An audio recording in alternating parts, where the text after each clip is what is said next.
About 10. So join me for Lee Anderson's Real World every Friday at 7 p.m. only on GB News. The People's Channel, Britain's news channel.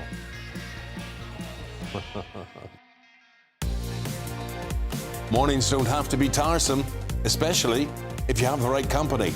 Wake up to news as it happens, opinion and debate, and of course, a little bit of entertainment too. Because when the kettle's on, we're on. That's Breakfast on GB News, a show worth waking up for. Every morning from 6 a.m. Only on the People's Channel, Britain's news channel. We'll spread the news, you spread the word. From the school run to the home run, watch a new show for all of Britain. He can say whatever he wants. A straight-talking show where all voices are heard. And, you know, when are we going to stop talking about smashing the gangs and actually do it? With the stories that matter from every part of our country. There's a bit of a crash landing there for your Chancellor. Bold, fearless and standing up for you. That's me, Martin Dordme, 3 p.m. till 6 p.m, weekdays, here only on GB News. The People's Channel, Britain's news channel.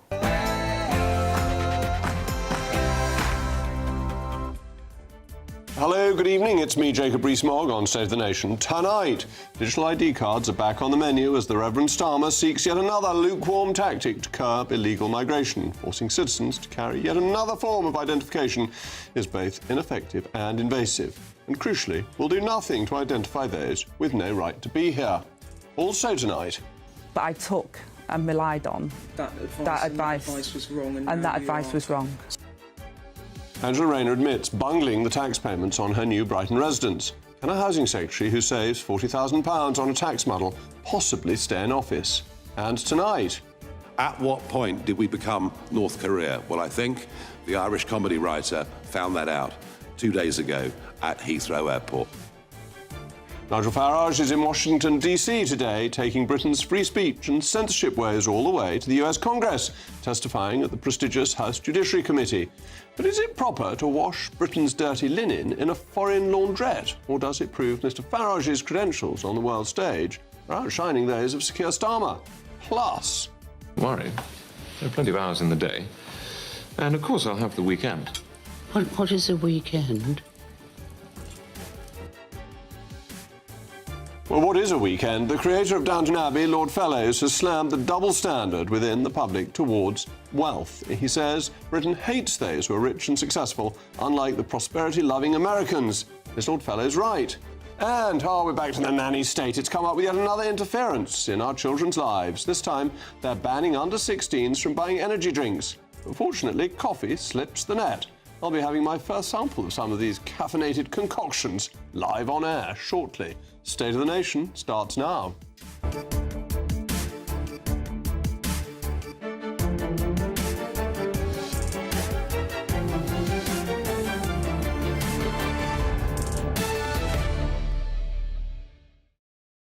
I'll also be joined by my most pertinacious and perspicacious panel, the former spokesman for Reform UK, Gawain Tola, and the political commentator Matthew Stadlen. As ever, let me know your views, mailmog@gbnews.com. But now it's your favourite time of the day, the News Bulletin with Sam Francis.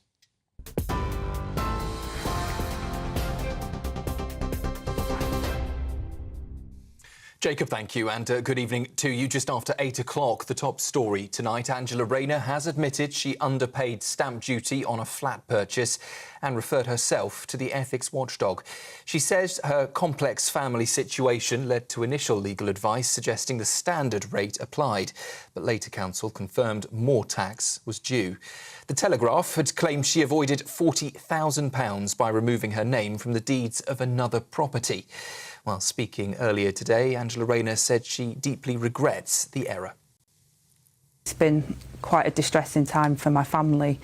I have a court order that was in place around confidentiality regarding my son, my family and my divorce proceedings that happened in 2023, and therefore wasn't able to give a full account of the circumstances of our complex living arrangements. That order was lifted last night. I applied to have that order lifted so that I could give people the information. Well, at Prime Minister's questions, Sir Keir Starmer gave his full backing to his deputy and said he was very proud to sit alongside her. But the opposition leader Kemi Badenoch called for Rayner to be sacked. I think the revelations about Angela Rayner's tax affairs are extraordinary, and if the Prime Minister had a backbone, he would have sacked her by now. Her position is untenable. Many people out there have very difficult personal circumstances. The bottom line is that Angela Rayner and the whole of the Labour cabinet are trying to raise taxes for everyone else, while at the same time we see her trying to avoid paying her own taxes. Keir Starmer himself has said that tax evasion should be treated as a criminal offence. He needs to apply the same standards to his own front bench, otherwise it is hypocrisy.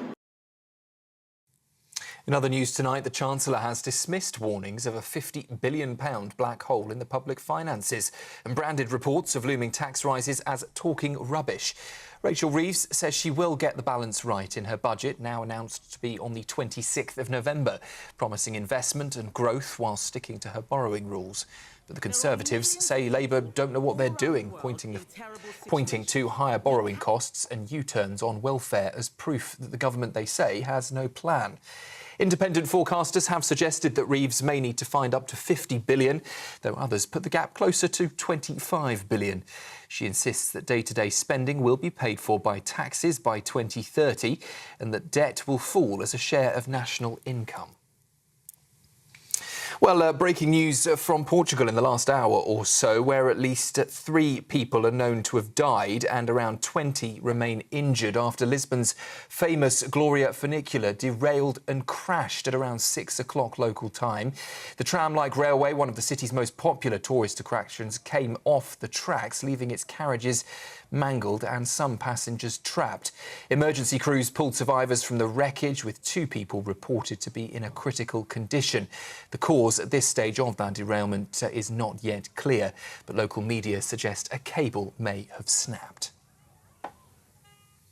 And turning to Washington, where Nigel Farage has used testimony there to warn that Britain, he says, has lost its way on free speech. The Reform UK leader told US lawmakers the arrest of comedian Graham Linehan was extraordinary and a warning to Americans travelling to the UK. Linehan, the Father Ted creator, was detained at Heathrow after posts on X about trans people. Mr Farage said that Linehan was met by 5 armed police, adding this could happen to any American. The hearing comes as US Republicans, including Vice President JD Vance, continue to attack the UK's record on civil liberties, with that case now at the centre of the row. A man has been found guilty of grooming and raping 2 young girls in Rotherham in the early 2000s. 46-year-old Obidullah Amari gave the victims, then aged just 13 and 14, alcohol and drugs before attacking them. The offences were uncovered by the National Crime Agency's Operation Stovewood, which is investigating historic child sexual abuse in the town. Amari was convicted of 3 counts of rape and 2 indecent assaults at Sheffield Crown Court, more than 20 years after the victims first came forward. And energy drinks are set to be banned for under-16s in England. The new law will stop the sale of brands like Red Bull, Monster and Prime in shops, cafes, vending machines, even online. Health Secretary Wes Streeting says he's acting on parents' and teachers' concerns, with studies showing up to 1/3 of children consume the drinks each and every week. Some contain more caffeine than 2 cups of coffee. Supermarkets already have a voluntary ban in place, but ministers say by changing the law, it will protect young people's health. Those are the latest headlines. Do enjoy your taste test, Jacob. Let's head back to you right now.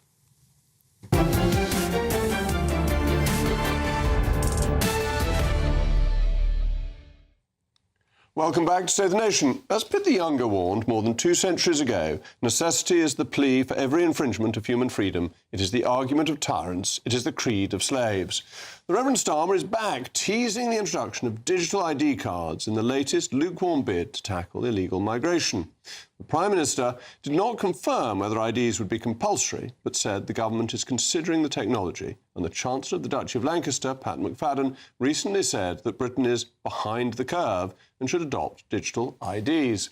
Number 10 has previously dismissed the idea, another U-turn alert, despite pressure from figures such as Tony Blair. But as is commonplace in this government, the stance seems to be changing. However, ID cards have long been a solution in search of a problem. They're certainly not a novel idea either. They were used during the Second World War and were subsequently put forward by Lord Blunkett in 2002 but dropped on civil liberties ground by the Conservative-led coalition government. Illegal migrants already work for employers who knowingly bypass ID checks and pay below the minimum wage, exploiting people. Why? Because they have no legal recourse. The landlords who house them often ignore the existing rules as well. So adding another layer of bureaucracy in the form of ID cards, even digital ones, will do nothing to change that behaviour. Instead, it will just make life more difficult for ordinary, law-abiding citizens. The Prime Minister has said such ID cards may even not be compulsory after all, which renders the whole initiative even more futile. Civil liberties advocates warn that such a system would fundamentally alter the relationship between the individual and the state. In Britain's common law tradition, citizens are free to do whatever is not expressly forbidden. ID cards were abandoned after World War II, following Clarence Wilcox's challenge to the police's right to keep on demanding them when the wartime necessity had ended. Although his conviction for failing to produce an ID card stood, the popular anger that followed it led to a change in the system, and the abolition of ID cards followed. Unlike continental countries, many people here are under no obligation to carry identification or prove their status to officials on demand. If we're obeying the law, no one has the right to stop us. The king is under the law, basic principle of our system, whereas on the continent, the state is the law. So to oblige every citizen to register with the state and carry proof of identity would be a fundamental change in that relationship. More practically, it's fanciful to think that illegal migrants who have already paid thousands of pounds to people smugglers, overstayed visas and broken multiple laws would suddenly comply with ID requirements. Previous attempts to restrict access to work and services through the hostile environment policy led directly to the Windrush scandal affecting people who were legally here. Repackaging the same idea with a digital gloss is unlikely to be any more effective and risks repeating the same injustices. What is really needed is not a national ID card, but a competent government capable of securing Britain's borders and enforcing the laws already in place. Punishing citizens for governmental failure is no solution. As always, let me know what you think. Mailmog@gbnews.com. But now I'm extremely pleased to be joined by the Labour MP for Rother Valley, Jake Richards. Particularly pleased because the Jake is short for Jacob, and it's always nice to have two Jacobs in the studio at once. Good evening, Jacob. The thing about ID cards is it doesn't seem to me they would make any difference to the fundamental problem of illegal migration, because the illegal migrants want to hide their ID anyway. Well, look, first of all, no one is suggesting that digital ID and digital ID cards would suddenly overnight solve what is a massive problem in our country of illegal migration. What it will do is add another gun to our arsenal in this battle. Because at the moment, you're quite right that, of course, we're not accepting that everyone who comes here will play by the rules. By coming here, often they haven't. But this, anyone who enters the country will receive a biometric digital ID, which will surely help border enforcement, police, ensure that those people, we know where they are. Maybe not quite literally all the time, but we know where they are. We know they're not working illegally. We know they're not accessing NHS services that they shouldn't have access to. And we know they're not accessing any benefits that they shouldn't. But how do we know the first of those, that we know where they are? We only know where they are if they're then going to tell us. We only stop them working illegally if they want to work in the legal system. And part of the problem with illegal migration is that they fuel the black market. And this isn't just people coming over on small boats, it's actually a much bigger problem with people overstaying on their visas. But people who are here on work visas already have a Home Office-issued ID. They're just ignoring it. Well, some of it is not digitalised, so there's a very practical point that some of those ID systems are just not fit for purpose in the modern era. Let me give you a very specific example, Jacob. We know that a lot of illegal work, a lot of illegal migrants work in the delivery sector, whether that be for big companies like Deliveroo and others.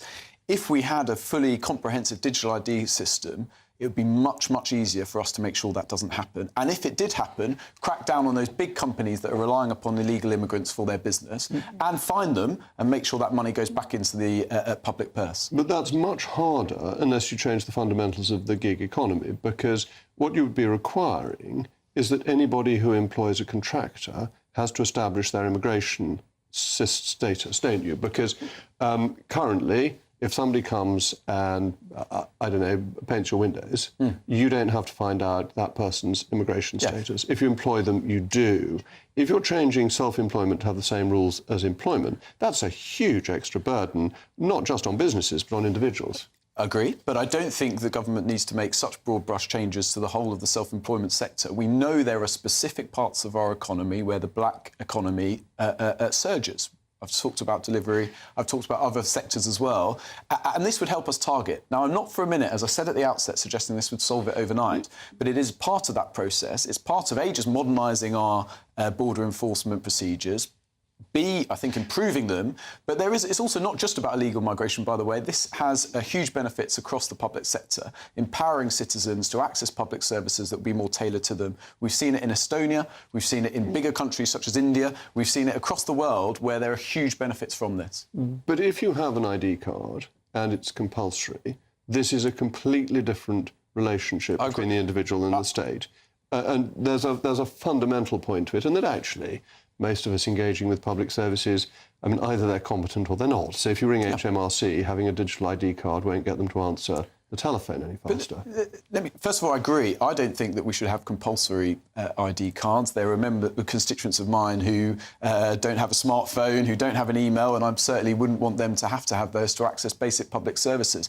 But this is a mechanism of improving public services, because if the state safely, within the framework of ensuring people's privacy is protected, know more about what we need, then they can offer those services in a more tailored manner. Now, critically, in Estonia, for example, which is kind of the vanguard for this project, the citizen has control over that data. Who they share it with, they can see how it is being used, and they can withdraw it from the state at any point. So this is actually, in Estonia, it was a move away from the Soviet Union and the restrictive measures of an authoritarian regime and giving citizens more control. But there's an awful lot of information sharing you can do with the state if you want to anyway. So the state knows your tax status, and you can go online, and actually the online tax stuff is pretty efficient, as it happens. I wouldn't agree with you there. OK, I mean, in my experience of it has been that it's been pretty competent.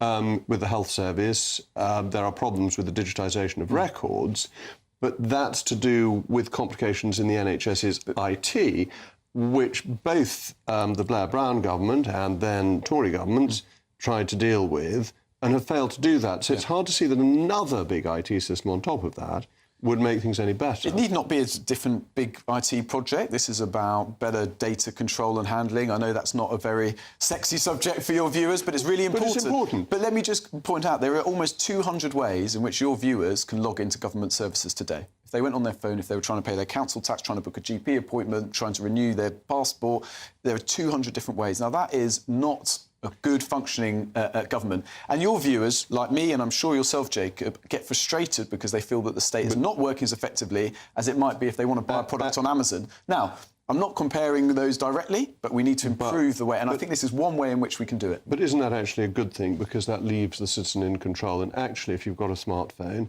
it knows all your passwords. You can log on to every single service really straightforwardly. It's not... 10 years ago, we all had to remember endless strings of passwords. Now, our smartphones do all of that for us with a system that it's our information, not the state's. So, I think some of your viewers would disagree with you, that it's very easy to log on to different services and to be as IT savvy as you might be, Jacob. Well, I'm a dinosaur. Well, I think you underestimate yourself. But B, importantly, it's not just about access to log into services, it's about making sure that services are speaking to each other. So, for example, I have constituents who go to a hospital appointment in Sheffield and then they go to Rotherham Hospital on the same issue, and neither of them have the same... Now, so sharing of information, sharing of data, and this is one mechanism by which I think that can be made much easier. I think that's a different problem, but thank you very much for coming in. In a moment... But I took and relied on that advice was wrong, and that advice was wrong. Angela Rayner admits bungling the tax payments on her New Brighton residence. Can a housing secretary who saves £40,000 on a tax muddle possibly stay in office?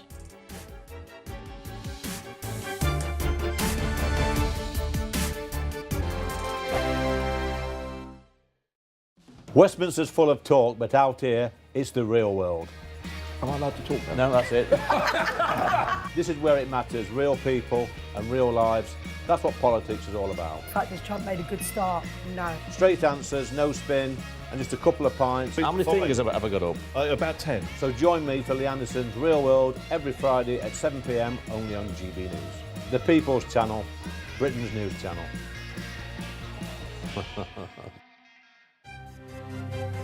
GB News Breakfast, every day from 6 a.m.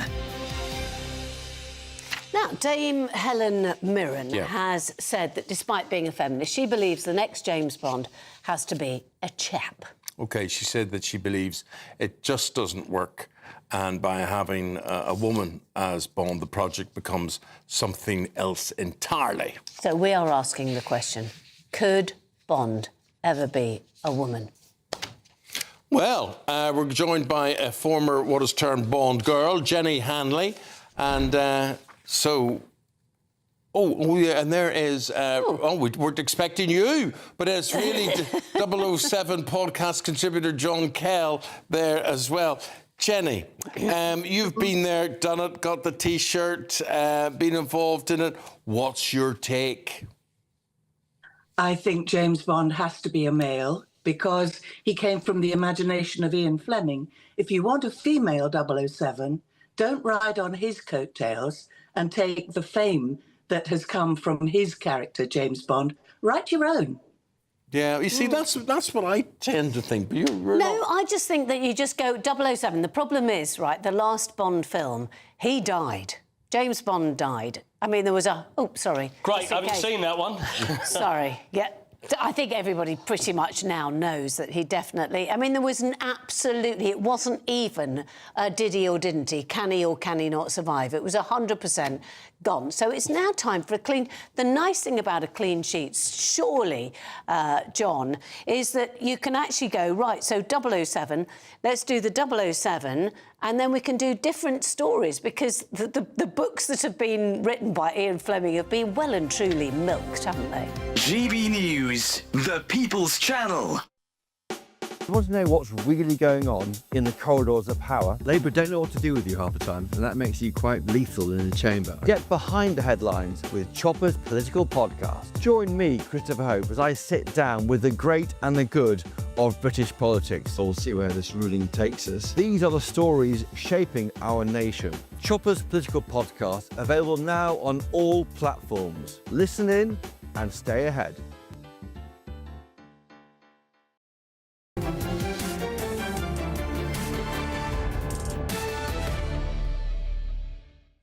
Welcome back. I'm still Jacob Rees-Mogg, and this is still State of the Nation. It is perfectly legitimate to avoid tax, but it is criminal to evade it. Legally, evasion requires intent, and Angela Rayner does not appear to have intended to defraud the revenue, but her actions now seem to have been technically as well as politically erroneous.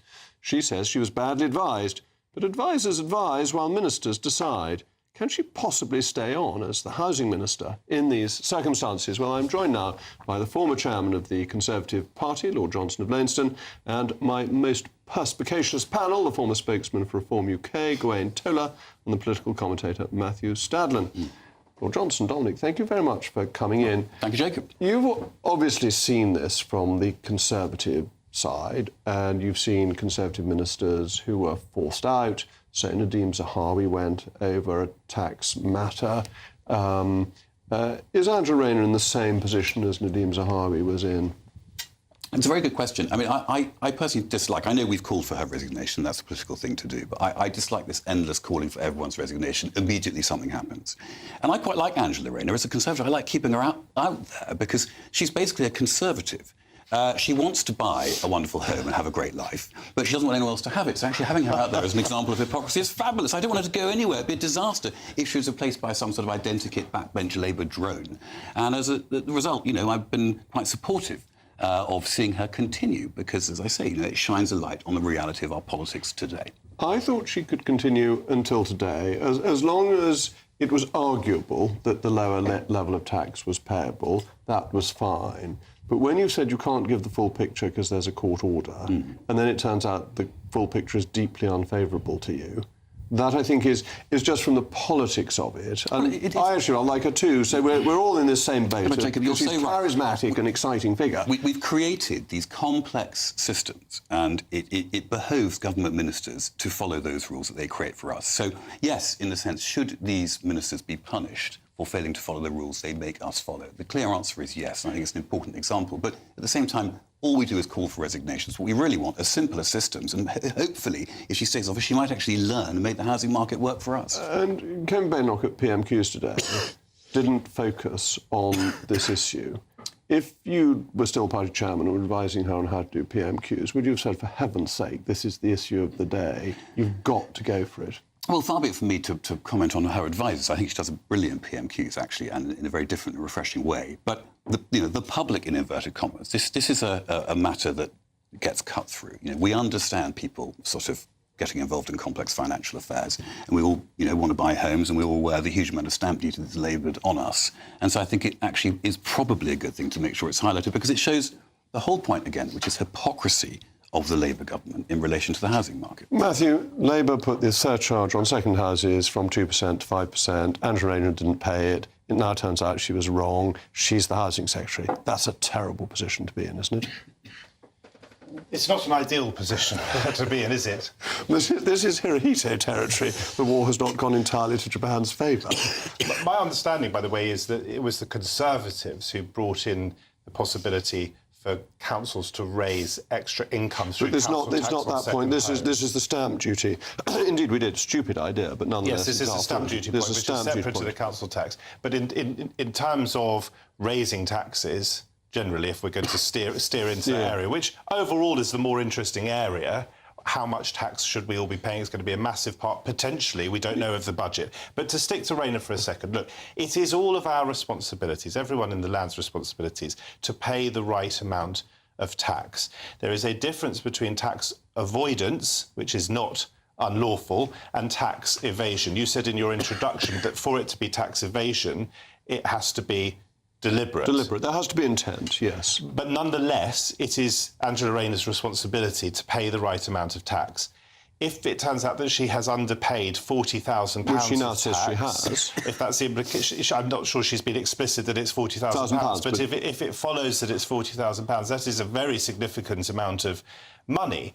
And it seems to me that the only reason that we are aware that she has underpaid tax is because she was scrutinised in the media, which I was rather critical of until today, and as a consequence of that has sought further legal advice which suggests that she has underpaid tax. In other words, it's only because of that media scrutiny that the Treasury will get the right amount of tax.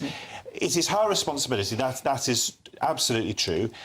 If it turns out, and as she claims, that she didn't do any of this deliberately, and if additionally she didn't mislead the public and mislead fellow ministers who went out to defend her, then she may well be able to remain in post. But the optics of it are not fantastic.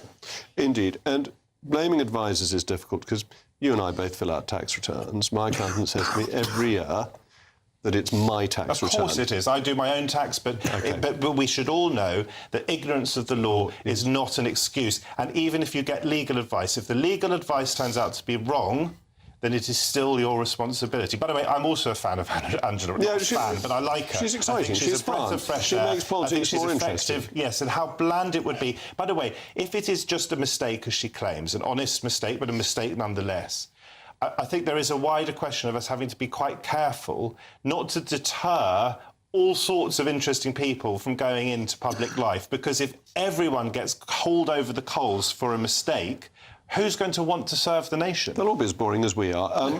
Gawain, I think Nigel Farage has called for her to go. Isn't this, to Dominic's point, knee-jerk reaction, just call for another resignation, and actually you don't want people resigning the whole time?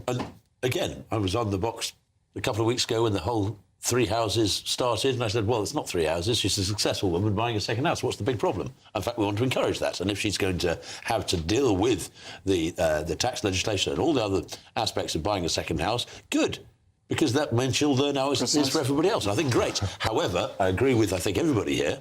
One, she is one of the very few Labour politicians, front-rank Labour politicians, who comes across as a vague human.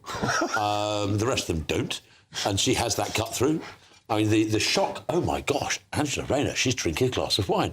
Oh no, she's vaping. She's... All right. What is the problem? But where did all this come from? Starmer is under huge amounts of pressure. Where's this come from? Has it come from Starmer's office? Or has it come from West Streeting's office? This is the question I want to know. It's really interesting, and does Propriety and Ethics gets lots of secret information in Downing Street about ministers. And I got very worried when Sue Gray then joined the Labour Party, because we had, as ministers, been confiding in somebody who then went and worked for an opposition party. It was a bad move by Starmer. I thought she should not have been appointed to that role. All right, we must... Where are all these stories coming from? Because she's a threat to people in power. But we should now be suspicious of the people who get that information because of what happened. No. Anyway, thank you very much, Dominic, and to my panel. In a moment... What's happening in Europe is, as Vice President Vance said on St. Valentine's Day in Munich, a serious retreat from a fundamental value, that of free speech. It's a sign that our European... Nigel Farage is in Washington, D.C. today, taking Britain's free speech and censorship woes all the way to the US Congress.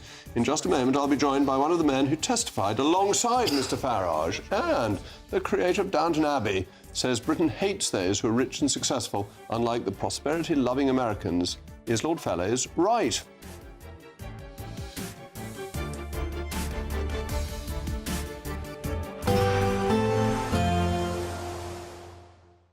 Dinner under the stars tonight? That reminds me of our travel insurance. You mean All Clear Skies? All Clear Travel Insurance sponsors GBNews Travel Destinations Forecast.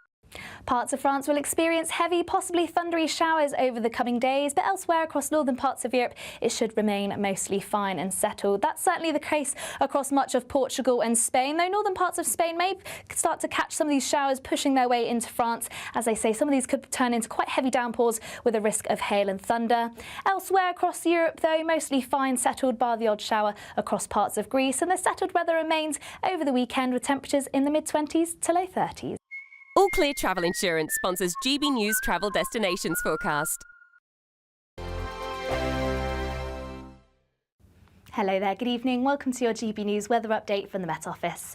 For the rest of the week, we'll continue to see spells of heavy showers and thunderstorms, though turning mostly dry from Friday. Away from the northwest, though, turning more wet and windy here. Back to this evening, though, low pressure eventually moving its way to the northeast of the country, and we eventually drag in this occluded feature, which does bring us a risk of further heavy showers and thunderstorms, particularly across the southwest through this evening and as we head through into Thursday morning. Also some strong gusty winds associated with this, but across central areas of England, across the east and southeast, turning dry with plenty of clear skies, perhaps feeling a little cooler and fresher by the morning, and still a fair few showers just starting to clip into western parts of England too. Now, for the start of the day, once again across the south, we are expecting some heavy downpours, some strong gusty winds, particularly if you do catch any of these heavy bursts of rain. But the main risk is going to be thunder and lightning, possibly some hail mixed in there too. Elsewhere across Northern Ireland, parts of northern England, a risk of showers, but also some clear skies. The main risk of showers across western parts of Scotland, where it might just be a little bit drier and clearer towards the northeast. Now, winds are generally going to be a little bit lighter on Thursday, but it still could be quite gusty in any of these heavier bursts of rain, particularly as it pushes its way into central northern parts of England, parts of the southeast, where once again there is a risk of thunderstorms with a Met Office warning in force. Elsewhere, a day of sunshine and showers and much lighter winds towards the end of the day. So highs once again reaching around 20 to 21 degrees Celsius, but probably feeling more pleasant in the sunshine along with those lighter winds. For Friday, we do have a ridge of high pressure building, so actually it's going to be a dry and fine day for many, particularly across the south and southeast. Always still a chance of catching the odd isolated shower, particularly across the north and northwest of the country, and we'll eventually see more cloud pushing into the northwest of Scotland, along with some wet and windy weather. But for most on Friday and Saturday, dry and pleasant, and it will still continue to feel warm in any sunshine. You want to know what's really going on in the corridors of power? Labour don't know what to do with you half the time, and that makes you quite lethal in the chamber. Get behind the headlines with Chopper's Political Podcast. Join me, Christopher Hope, as I sit down with the great and the good of British politics. We'll see where this ruling takes us. These are the stories shaping our nation. Chopper's Political Podcast, available now on all platforms. Listen in and stay ahead. Exciting news. Every Friday, my Patrick Christie's Tonight Show is going to have a twist to it. We're welcoming some special guests. You. That's right, on Fridays I'm going to be doing my show in front of a live studio audience because this show is about you and what you have to say. It's going to be the same big debates, same big topics, same big opinions. But every Friday night at 9 p.m, you are invited to come on down to Patrick Christie's Tonight to be a part of the action. Only on GB News, the People's Channel, Britain's news channel.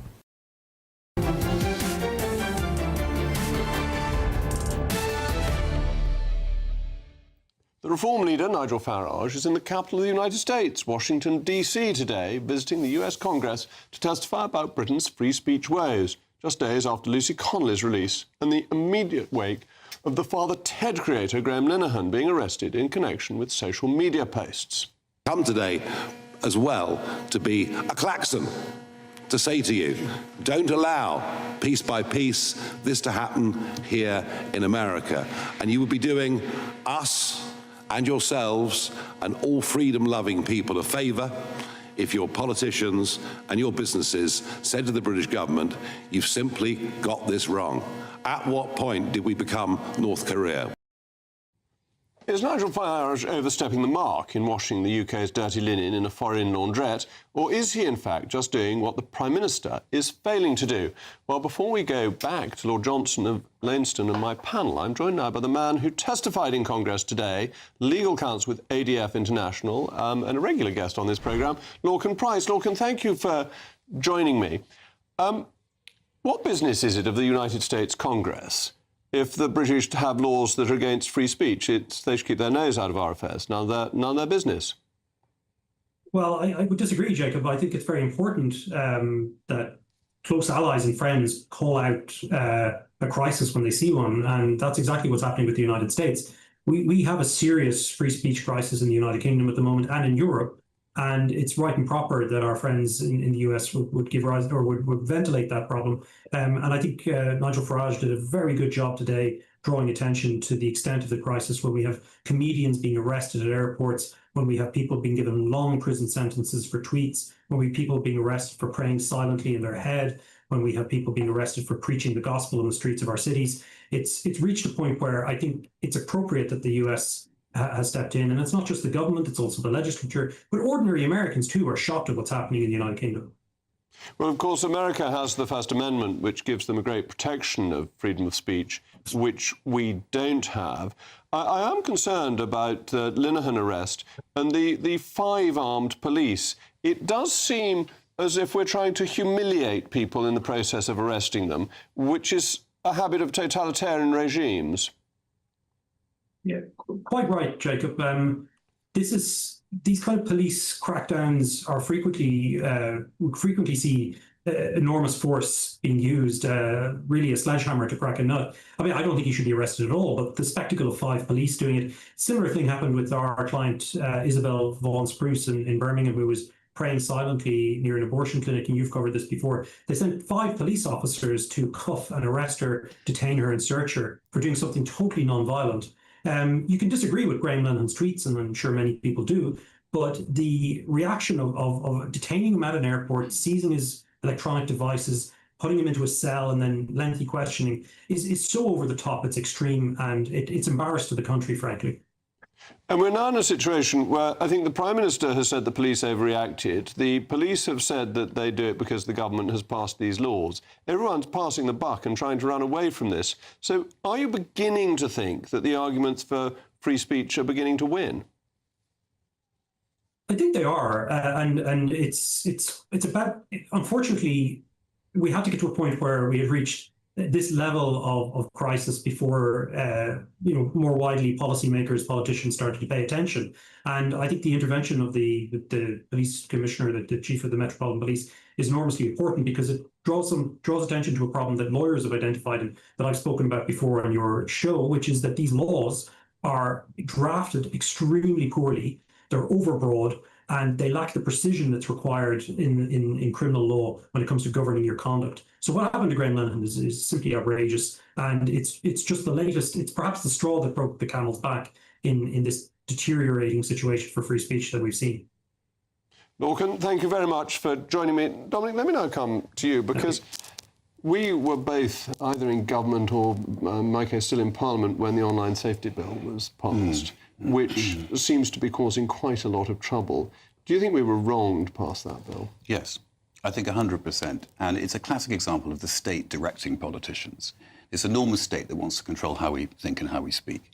And if you know, what is the measure of sort of a totalitarian regime? Clearly, we don't live in one. But the essences are there. I'm very fearful coming on this show as to what I can say. I've had numerous messages from your producers, don't say this, don't talk about that. There are obvious, clear legal points as what you shouldn't discuss if there's a case. I totally accept that. And the Linehan case is a live legal case, so we have to be very careful. But at the same time, there's just a general sense of sinister fear for people in my position who want to say things that are true, but where we fear that we're going to get into trouble for it. And that's extremely dangerous. People shouldn't be told by the state what to think and what to say. And also, I'd say this very importantly, you know, and I think you share these values, I'm sure my fellow guests do as well. We're a tolerant and respectful nation. And as soon as you legislate for those sorts of things, you destroy tolerance and respect. And the whole point is, you know, we can come on a show like this, we can have a good discussion here, we can have a polite discussion afterwards and have collaboration in order to make our country better. If you legislate around how people interact in the way that we're doing it, in the minutiae, in the way that we are trying to define it, you're going to destroy what actually is at the core of British culture. So, Matthew, Nigel Farage's got a point, has he, going over to America to say, please help us pass better laws because we're mucking up free speech? On the narrow point of Nigel Farage going to America, telling tales on his country, I think it's outrageous. I think he has no place doing it. He's entitled to do it, but I don't think he should do it. And if he wants to be Prime Minister, I think he should think very carefully about what it is to be Prime Ministerial. Leave that aside for a moment. On the substance of this, what I would say is that we've long had limits on our free speech, so the laws of libel, for example, and civil law, and also incitement to hatred. More recently, but not that recently, incitement to religious hatred and incitement to racial hatred and so forth. The issue that is emerging here is since Elon, in my view, one of the issues is that since Elon Musk took over Twitter and it became X, and it seems to be much less regulated, there's a lot more, in my experience, of hateful stuff on there. Our society is trying to catch up because, of course, the internet cannot be beyond the law. It is possible to incite hatred and incite violence on the internet. The question is, where do you draw the line? And I think lots of stakeholders here, police, politicians and so forth, are finding this a really tricky area. I don't think there is a deliberate attempt, a concerted attempt, certainly not by this Labour government or by your government, to limit free speech. You say there's no concerted attempt, but the impact of the legislation and the statements and the cancellations that have been going on for the last few years, where somebody puts their head above the parapet. And remember, it's often, I'm sure that some of these cases will not end up in convictions and all the rest of it. I'm sure of it. But the punishment is the process. You spend 9 months being investigated. You might be let off. But that chills, utterly chills freedom of speech. And you suggest that, that Farage shouldn't be going to the States. America's talking about freedom of speech in Europe. Since he came over to the Munich conference, very big issue for the States, because they take liberty seriously. And we, both your government, I'm sorry to say, and this government particularly, have given up on that concept, that fundamental concept of liberty, it feels. All right. It feels across the board in this country. I disagree strongly. OK, well, we may come back to this because we're now going to talk about the great Downton Abbey, one of my favourite television programmes. Its creator, Julian, the Lord Fellows, has hit out at what he calls Britain's curious double standard when it comes to wealth, hating the rich while still aspiring to be rich themselves. Speaking ahead of the franchise's grand finale, the Tory peer has contrasted British attitudes with those of the United States, where success is more openly admired, and has to wonder what the Dowager Countess would say of Britain's modern attitudes to the finer things in life. Reading those communist newspapers again. Well, I certainly wouldn't read communist newspapers. Unfortunately, Lady Violet was unavailable to join the programme. The Dowager Countess, Lady Violet would indicate she was a daughter of an Earl, not the Dowager. Anyway, so instead I'm joined now by my panel, the former spokesman for Reform UK, Gawain Tola, and the political commentator Matthew Stadland. Gawain, as I've mispronounced your name, I'll let you go first. The Dowager would never forgive me. I mean, what is interesting is in the 19th century, at the time of Downton, actually, we were very comfortable with people being successful. The great houses of this country were a gauche in many ways. They are absolutely nouveau in many, many ways. Somehow, over the last 100 or so years, we have become uncomfortable with that. We like our peers to be wandering around in broken down Barbers and holes in their trousers and dodgy wellies, and their cars to be a bit beaten up. They may be wealthy, but we don't want them to see them as such. And we have become very uncomfortable with that sort of wealth, which we were not. When we were a country that broke the world, went through and succeeded and went for success and went for trading internationally, we were very, very comfortable with people being rich. Matthew, there's all the fault of the socialists, isn't it? Because you're envious of wealth, don't like it, don't approve of it, and this has infected the country. I saw you slipped in the word "you" there by describing me as a socialist. I've never said that I'm a socialist. Look, I think it is a great thing that we no longer live in the sort of society that we used to, where there was entrenched class divides. That has, however, been replaced by a massive gap between the haves and the have-nots. We have class divides now, it's just different classes. I think you may be right, but it's not quite as formally entrenched. What I worry about is that we are too comfortable with millions of people up and down the country really struggling with the cost of living. I actually don't think that the politics of envy really works in Britain. I'm not sure we've gone too far down that road. My concern is, and this again is going to be potentially a big thing in the budget coming up, if there is a wealth tax or various wealth taxes, if there are property taxes of some sort, we've got to try, haven't we, to redress the balance somehow between the fact that you've got so many people struggling and some people, a very small number of people, doing really very, very well. But if you do that, you destroy aspiration. And the thing that drives people to succeed, the entrepreneur, to work that hard way, to spend all those hours making that effort, is aspiration. You don't necessarily destroy it. It depends on extent. It depends on how much you raise the taxes. You cut the roots of aspiration, and our future is bleak. All right, as I set up business with the Lord Johnson of Leinstone, and we showed that ambition it was like and Downton drive. Abbey. We didn't wear top hats, but I think there was a We should have done. We should have done. I bet he did. Do you feel that the country despises the wealth creators? I think that actually the last few Conservative governments didn't cherish wealth creation enough. And I think the tax and regulatory system in the housing market has now made it impossible to earn wealth in the way you could 20 or 30 years ago. But I find that my own children, and when I talk to young people, they want to get rich and they want to make great lives for themselves. And the interesting thing about the Rayner case is it's a classic example of someone talking, on the one hand, redistribution and class divide, but on the other, what does she want to do? She wants to buy a great house and have her children looked after with her property and all the rest of it. This is human nature at its best.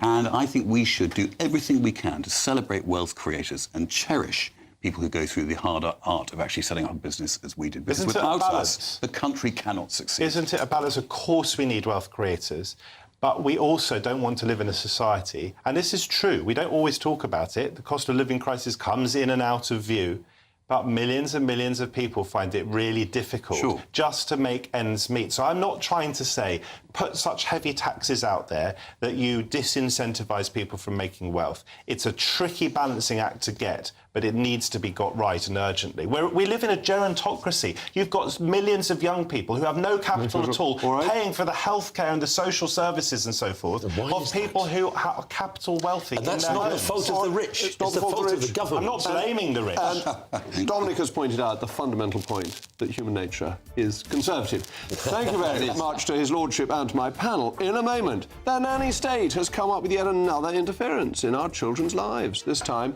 they're banning under-16s from buying energy drinks. But fortunately, coffee slips through the net. I'll be having my first sample of some of these caffeinated concoctions live on air shortly.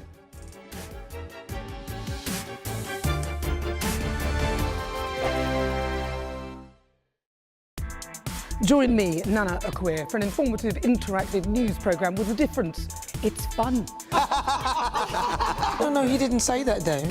I'm so surprised. I think there's an element of truth to that. Join me from 3 p.m. every weekend, only on GB News, Britain's news channel.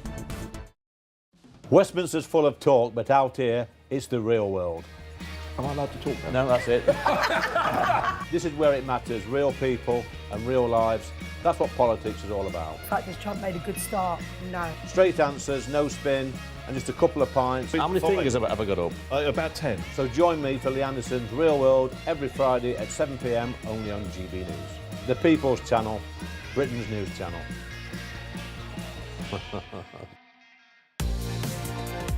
Mornings don't have to be tiresome, especially if you have the right company. Wake up to news as it happens, opinion and debate, and of course, a little bit of entertainment too. Because when the kettle's on, we're on. That's Breakfast on GB News, a show worth waking up for. Every morning from 6 a.m. Only on the People's Channel, Britain's news channel. We'll spread the news, you spread the word. From the school run to the home run, watch a new show for all of Britain. He can say whatever he wants. A straight-talking show where all voices are heard. And, you know, when are we going to stop talking about smashing the gangs and actually do it? With the stories that matter from every part of our country. There's a bit of a crash landing there for your Chancellor. Bold, fearless and standing up for you. That's me, Martin Daubney, 3 p.m. till 6 p.m, weekdays, here only on GB News. The People's Channel, Britain's news channel.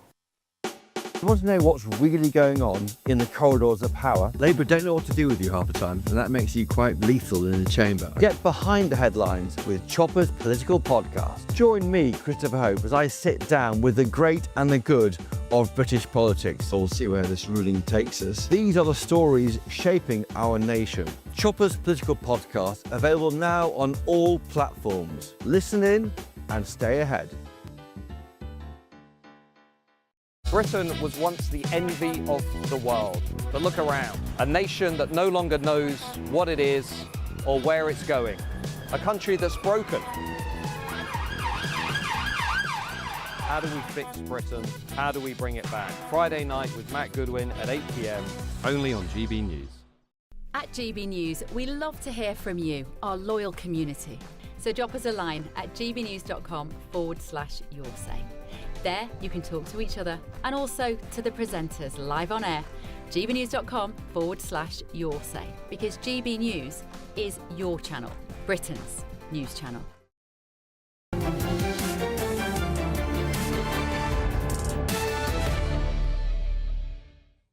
The nanny state strikes again, this time with a new crackdown targeting our children.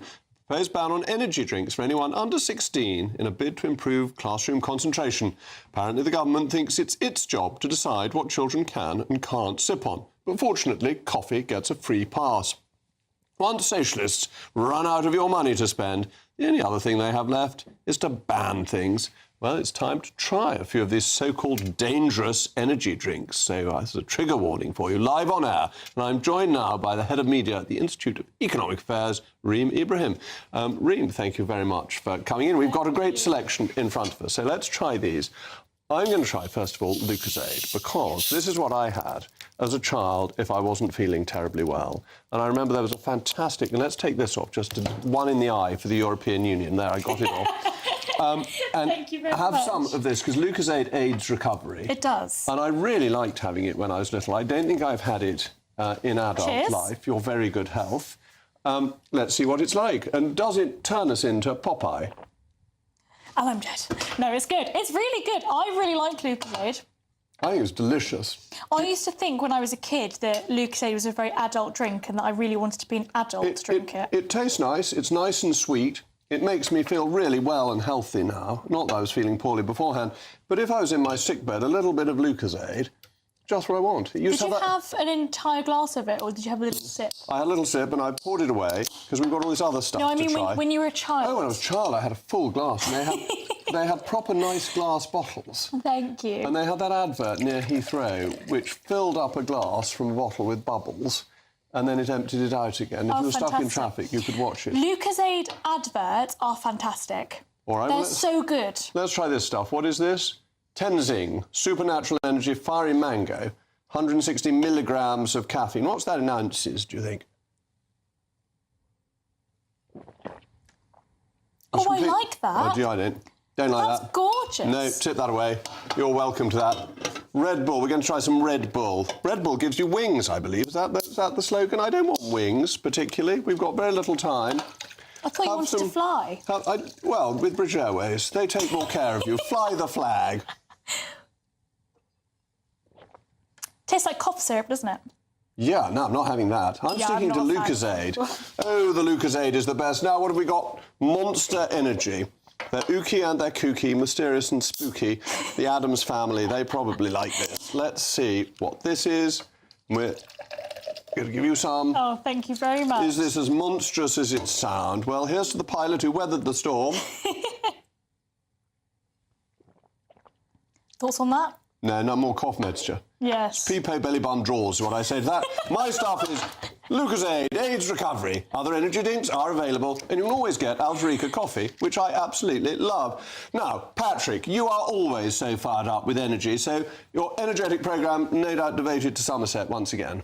Yes, absolutely. I am just going to bring you this, which is just breaking in the last couple of minutes on the Daily Telegraph. Angela Rayner used her disabled son's NHS compensation to buy her second home. That is just breaking in the Telegraph there. Angela Rayner is going to feature very prominently on this show tonight. I think she's got to go, and I think Keir Starmer has to sack her. Not by the rules I set, but by the rules they have previously set. So we're going to be talking about that. I'm also going to be talking about the fact now that there are twice as many asylum seekers living in taxpayer-funded homes with all of their bills paid for as are living in hotels. That is, in my view, a bigger scandal as well. Look, stay tuned. It's all going off tonight.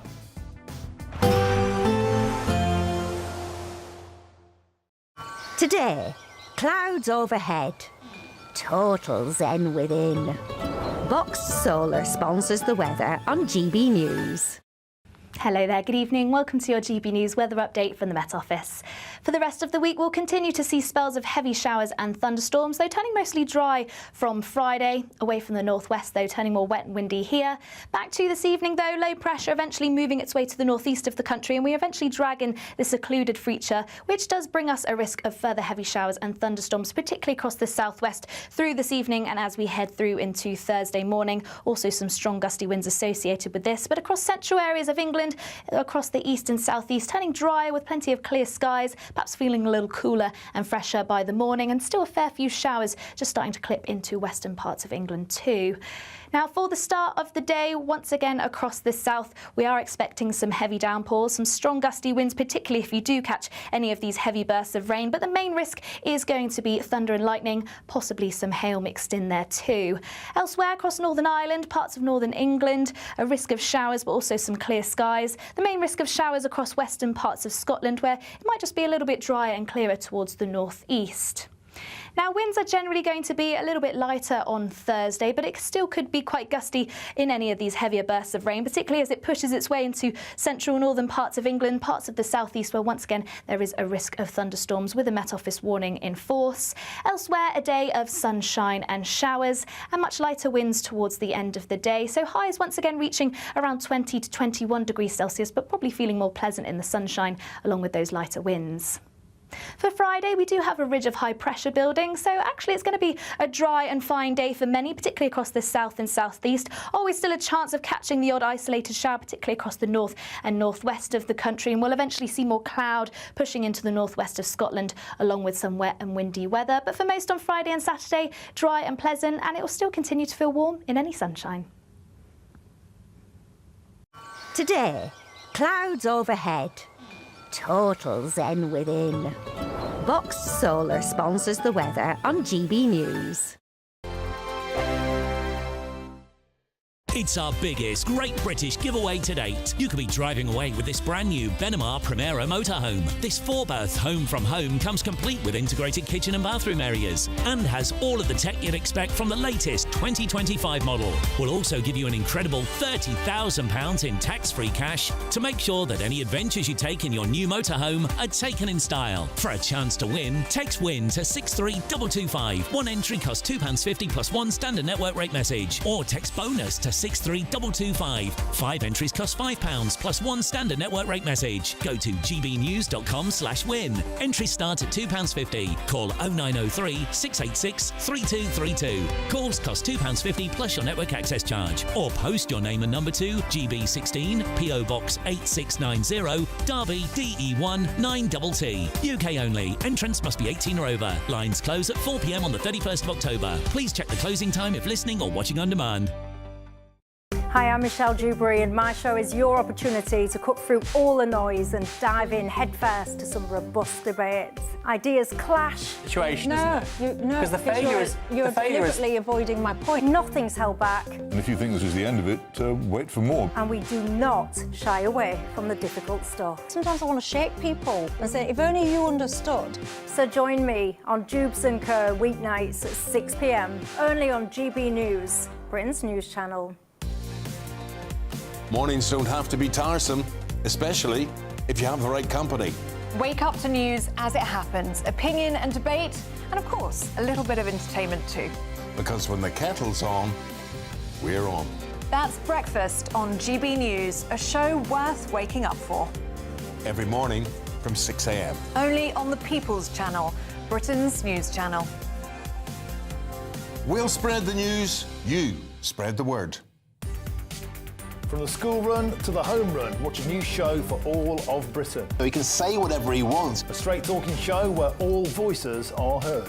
And, you know, when are we going to stop talking about smashing the gangs and actually do it? With the stories that matter from every part of our country. There's a bit of a crash landing there for your Chancellor. Bold, fearless and standing up for you. That's me, Martin Daubney, 3 p.m. till 6 p.m, weekdays, here only on GB News. The People's Channel, Britain's news channel.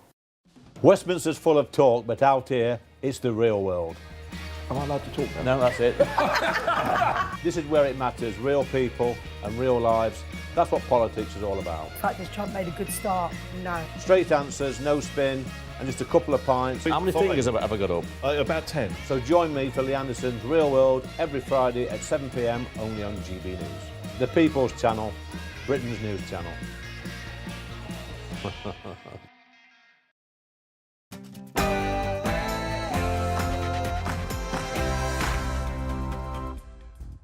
It's 9 p.m, I'm Patrick Christie's. We've got some breaking news right now.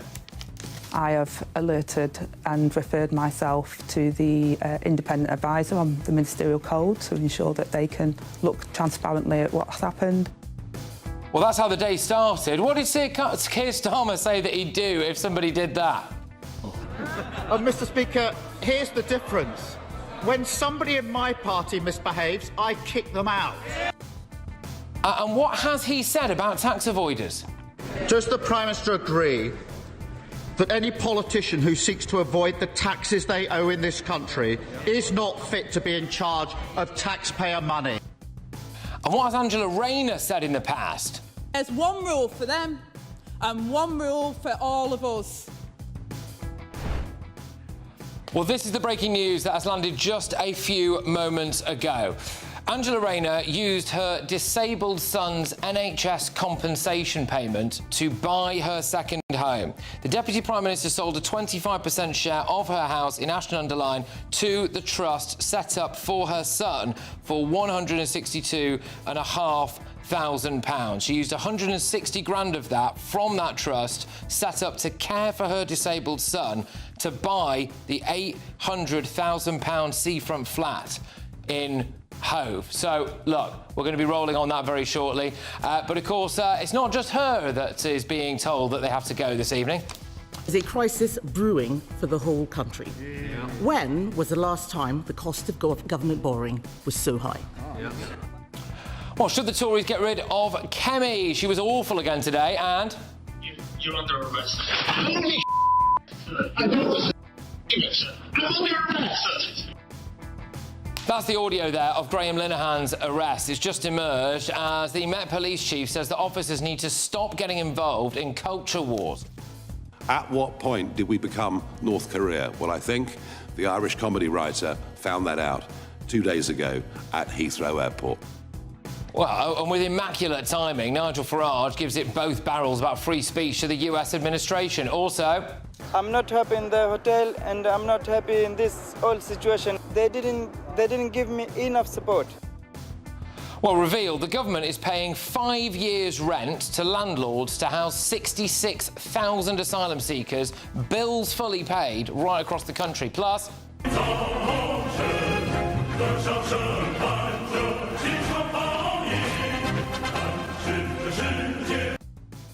China's just put on the largest military display in history, and breaking tonight as well, actually. Sadly, at least 15 people have been killed and around 18 others injured after one of Lisbon's most popular tourist attractions, the famous Gloria railway car, derailed. We're going to keep you updated throughout the course of the show. On my panel tonight, we are joined by the Director of the Popular Conservatives, Mark Littlewood. We've also got Reform Councillor Jamie McIver and journalist and broadcaster Nina Mishkov. Oh, and what happens to this brand new yacht just off the coast of Britain?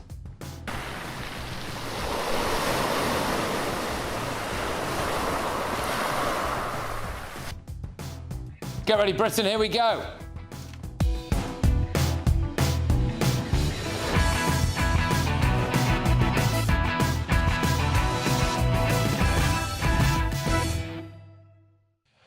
Look, when we come back, we're going to deal with that big breaking news. Angela Rayner used her disabled son's NHS compensation to buy her second home. Surely it's curtains for Rayner. Next.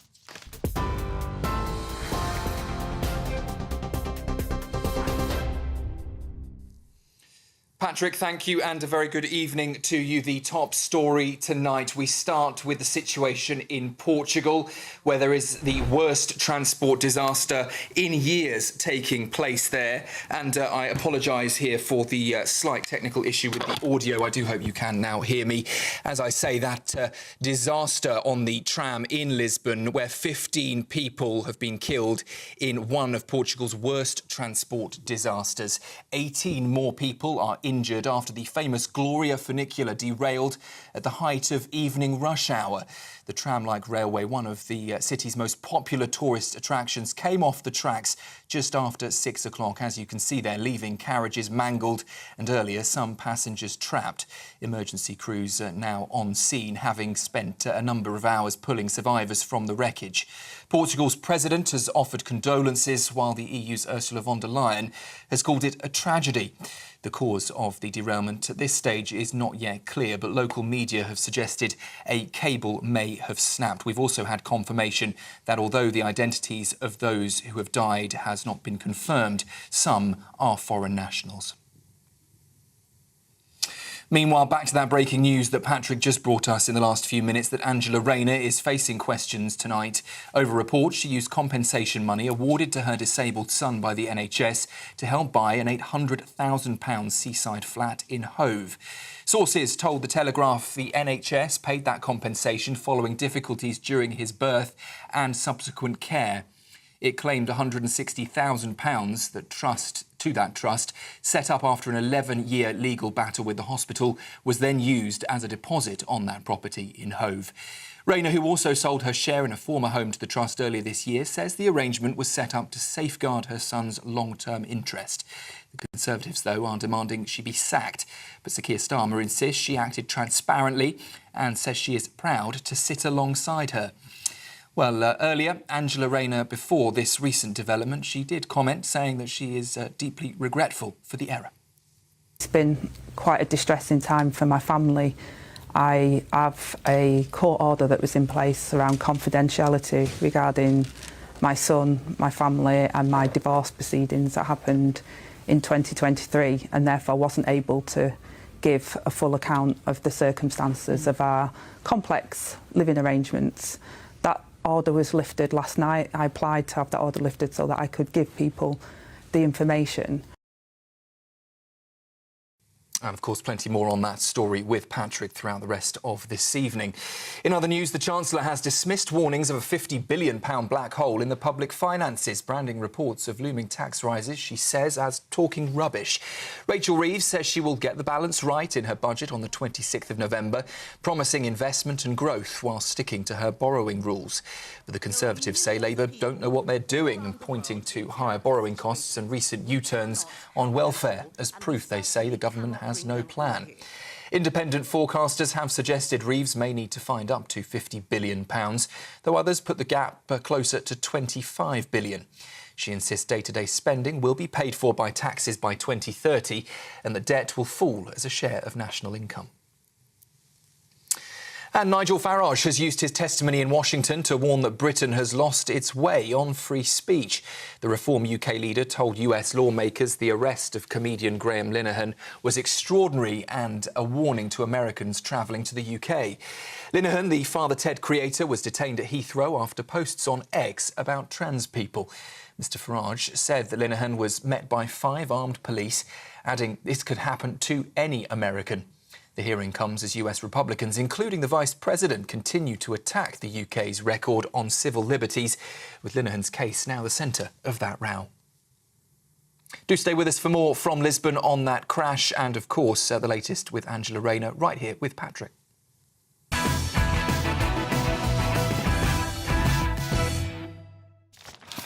Good evening. OK, so just before I walked into the studio, this big breaking news about Angela Rayner broke, so we're going to rip up the running order and we're going to roll with this right now. This is reported in the Daily Telegraph, and I'm going to read you this report in full. So Angela Rayner, who's been at the centre of this massive controversy about what homes she owns, how she paid for them, what tax she may or may not have avoided, and therefore, crucially, whether or not she should A, resign or B, be sacked by Sir Keir Starmer. This has happened right now. Angela Rayner used £160,000 from a trust set up to care for her disabled son to buy the £800,000 seafront flat at the centre of a sleaze inquiry. The Deputy Prime Minister sold a 25% share of her house in Ashton-under-Lyne to that trust for £162,500. Now, she said on Wednesday that her son, who was born prematurely, had received an award in 2020 and that a trust was then set up to look after his interests. Bear that in mind. His interests. The Telegraph understands that the payout followed what was an 11-year legal battle waged between Angela Rayner and her then-husband and the hospital where her son was born. Now, sources suggested that the NHS had paid compensation following difficulties during his birth and subsequent care back in 2008. Now, final payments from some of these awards can take years to be made because it's a lengthy process for assessing long-term damage, etc., etc. And it's as yet unclear exactly how much money was paid out as part of those damages claims, but it was clearly sufficient for the trust to buy Ms Rayner's share at the end of January this year, that share of her house. She then used that money as a deposit on the flat in Hove that she purchased in May this year, on which she now has a £650,000 mortgage. However, she only paid £30,000 in stamp duty rather than 70 grand that should have been paid in tax when purchasing a second home. And that caused the initial furore, didn't she? That's why she was very close to crying her heart out with Beth Rigby this morning. Ms Rayner, having previously insisted that she'd paid all appropriate tax, now accepts that she made an error. Now, she's blaming that on legal advice that she was given when she bought the Hove apartment.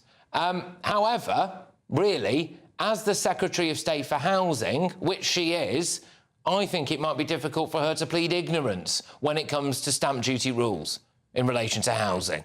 In a lengthy statement released on Wednesday, she insisted she transferred her share of the house to her 17-year-old son's trust to ensure that he had stability in the family home. Now, the trust is now understood to own 75% of the house in Ashton-under-Lyne, and Miss Rayner's ex-husband apparently owns the other quarter.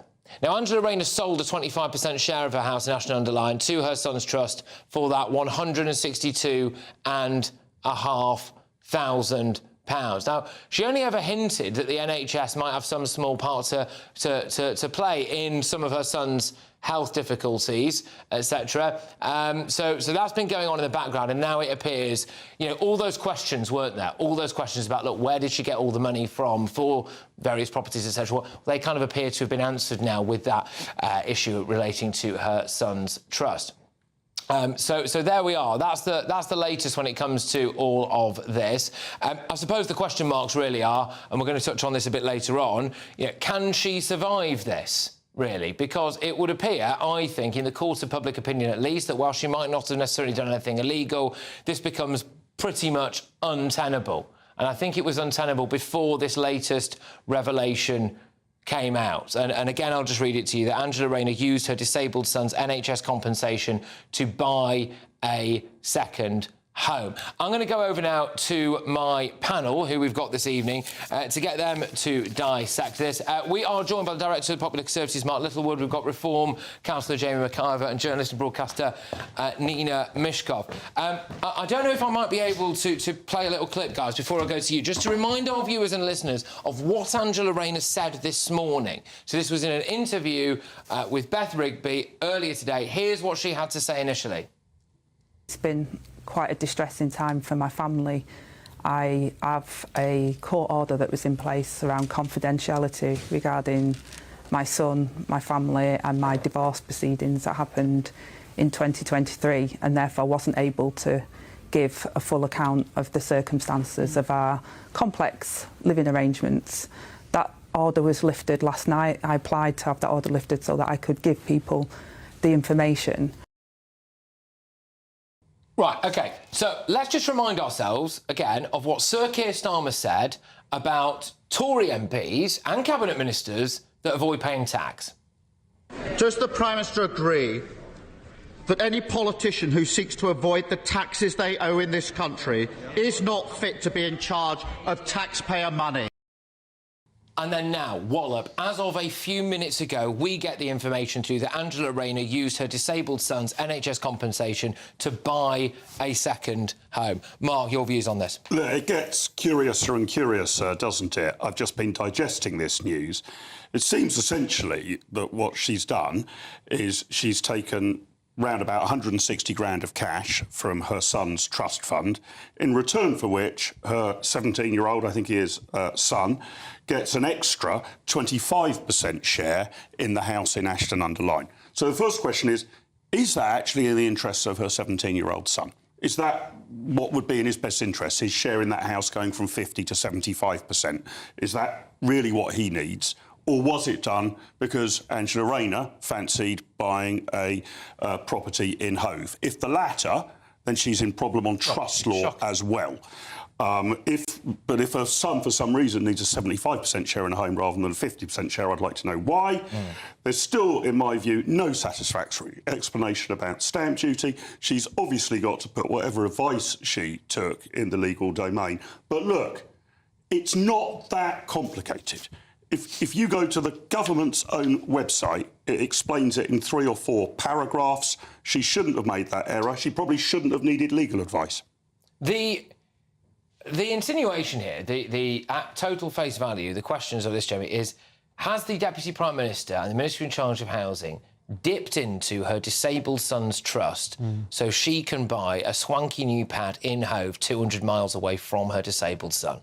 Well, that's a question. And, you know, was that a fair valuation? Was it inflated? These are all things that I'm sure will come out. But what I don't understand, Patrick, is if you're a Member of Parliament for Ashton-under-Lyne, firstly, why would you not want to live in your constituency? I don't understand that. But why would you want to live on the south coast of England if you are the Member of Parliament for Ashton-under-Lyne? I just don't understand. I don't understand any of that early basic. You know, you're first and foremost a Member of Parliament. You are then Deputy Prime Minister, Secretary for Housing, but you are a Member of Parliament. You should be so excited to go home to your constituency at any opportunity. Do you want the cynical explanation, Jamie? But why Brighton? That's what I want to know. Ashton-under-Lyne is going to be won by Reform. She realises that. Right. She thinks she's got half a chance of winning a seat on the South Coast.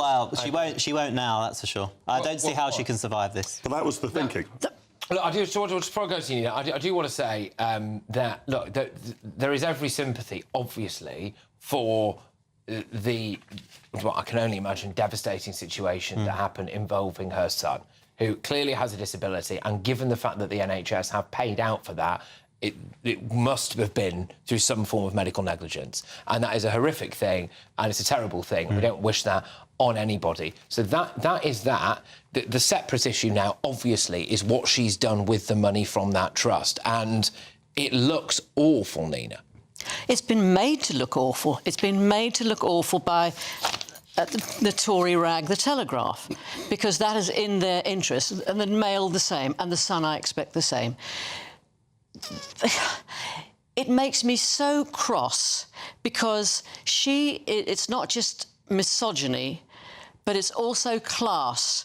And she sums up somehow what people can't. Let's just look at what she's done. Working class people, I want to put this to you, Nina. Do you think that the average working class man and woman out there on the street right now would think it's OK to dip into your disabled son's NHS compensation to buy a... I take real exception to the fact that it's put in those terms. OK. What she has done, it sounds like Captain Tom's family who dipping into the money he got. It sounds a bit like that. It's being made to sound like... But it's not. She owns half and half. She had owned half and half, or I think, the house with her now ex-husband. You talk about why would she not want to go back? Why would she want to go back all the time and live in a house with her divorced husband? Buy a house in a constituency. Hang on a minute. She has not just... Here's the cash from the NHS, I'm going to use this. She has a perfect right to sell her share of property. That is her savings. If you have money in a house or a flat, you are allowed to sell that. But she's not dipping into... She's not taking money away from the child. That goes to whether buying an additional 25% in Ashton-under-Lyne is in the interests of her disabled son. That's the question. I can't comment on whether it is, but that's the question. And Nina, just to go back to the sort of, the Tory rag, the Telegraph, when they started this investigation, they were told in no uncertain terms, nothing to see here. She has done absolutely nothing wrong. Turns out, after a few days of investigative journalism, the Deputy Prime Minister appears in a television interview to admit that she has done something wrong. This is exactly the investigative journalism we need in the United Kingdom. The initial claim by her and her colleagues was that she had done nothing wrong. She now accepts that she has done something wrong. But the point being, she wasn't doing it deliberately to evade tax. That's to be determined. She took advice from 3 different sources, from the conveyancer and 2... The other aspect to this, which as yet is not being spoken, and I am going to go in a second to the latest statement that we have from Angela Rayner and all of this, but the other side of it is, if there appears to have been, as she said initially, that there were some issues about she could not say what this court issue was. And I wonder what is that? So has she tried to hide the fact that she ultimately sued the NHS for money? That's possible. I think it's more likely that the settlement with the NHS included a privacy clause. That's my best guess. We will give you this amount of money, but we all accept that we will not talk about it. That's my guess. And there's also the privacy of her son. Yeah. You know, he's 17 years old. They've been fighting this for 17 years. He's blind. He also has, educational needs. So this is something that she would definitely... But then again, I will put this to you, Jamie, which is in the court of public opinion, does buying a home 200 miles away from that son with money from his compensation stack up? No. It doesn't. It doesn't stack up, and this is why I'm afraid. And I have sympathy, obviously, not just for the son's circumstances, but for the fact she's a woman in politics, and it's not easy being a mum and having a job. Then you're Deputy Prime Minister. But let's face it, nobody doesn't know about that before they enter the world of politics.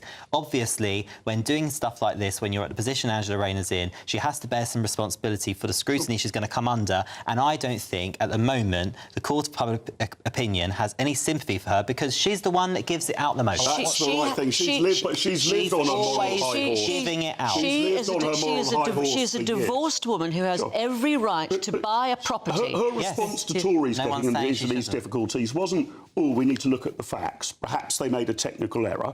Her response at that time, just a couple of years ago, was they must resign immediately. So no sympathy at all was shown that it could be a clerical error. So I think she's got to live by the same rules. It's good that you bring that up, because actually at 10 p.m, what I have done is compile a list of all of the times that Angela Rayner has called for other people to resign in even significantly less murky circumstances than this. I've also got a clip for you of every single time that Sir Keir Starmer told previous prime ministers to either sack people preemptively before reports were put into them, or said that they should resign as well. So the point here for me, and we'll come on to this, is basically the left is vicious. They are savage. If someone does something wrong or there's a perception of impropriety, they want you gone, they want you cancelled, they want you to resign in disgrace, they want you sacked, they want you to never work again. And those are the rules, in my view, that Angela Rayner and Sir Keir Starmer and vast swathes of the Labour Party have lived by for years. And now we end up in this situation, and as of this moment tonight, she still has a job. But I want to read this to you. So this is I believe, some kind of statement from Angela Rayner. It says, Miss Rayner has spoken movingly in the past of her son's struggles at birth. She has only ever hinted that the NHS might in some small part have been to blame. Her son was born prematurely 5 days after her waters broke at 23 weeks. The locum doctor at the hospital in Stockport telling her that she had suffered a miscarriage. Her son weighed less than £1. Miss Rayner once describing him as resembling a baby sparrow. After his birth, he was taken to a bigger hospital in Manchester where he spent 6 months in the neonatal unit, in which he suffered a grade 4 bleed on the brain. She is now told how he is registered blind and has special educational needs, describing him in a Twitter post celebrating his 10th birthday as her miracle son. The Rayners set up a trust for their son in 2020 following the payout, and that payout came in 2023, and they transferred half the ownership into the trust, which was then valued at £650,000. And again, I'll just say this is a clip, I believe, that we can play for you of what Angela Rayner said earlier today. Advice that I relied upon didn't pick that up. The leading tax council, who has subsequently looked at it, has gone into that and has said that actually because of that, it did remain my sole property. And the trust wasn't set up, as accusations have been made, for me to try and flip or dodge tax or anything of that nature. No, the trust was set up by a court to provide for my son after an injury.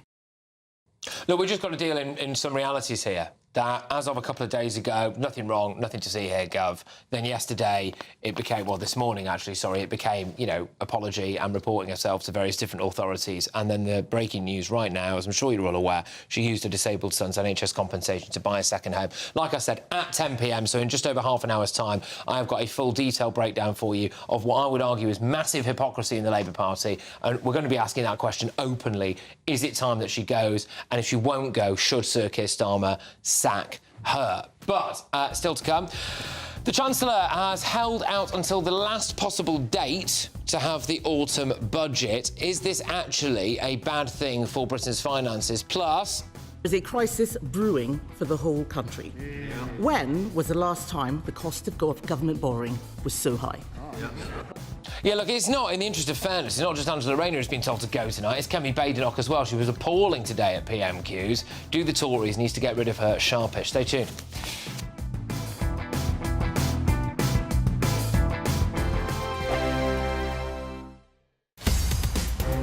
In the GB newsroom, we bring you the news as it happens. With our team of dedicated journalists across the UK, we're ready to keep you up to date with what's happening every half an hour, every single day.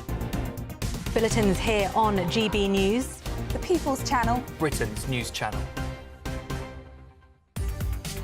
From the school run to the home run, watch a new show for all of Britain. So he can say whatever he wants. A straight-talking show where all voices are heard. And, you know, when are we going to stop talking about smashing the gangs and actually do it? With the stories that matter from every part of our country. There's a bit of a crash landing there for your Chancellor. Bold, fearless and standing up for you. That's me, Martin Daubney, 3 p.m. till 6 p.m, weekdays, here only on GB News. The People's Channel, Britain's news channel. Westminster's full of talk, but out here, it's the real world. Am I allowed to talk then? No, that's it. This is where it matters, real people and real lives. That's what politics is all about. In fact, has Trump made a good start? No. Straight answers, no spin, and just a couple of pints. How many fingers have I got up? About 10. So join me for Lee Anderson's Real World every Friday at 7 p.m, only on GB News. The People's Channel, Britain's news channel. Britain was once the envy of the world. But look around. A nation that no longer knows what it is or where it's going. A country that's broken. How do we fix Britain? How do we bring it back? Friday night with Matt Goodwin at 8 p.m, only on GB News. At GB News, we are proud to stand for you. For the Britain you love.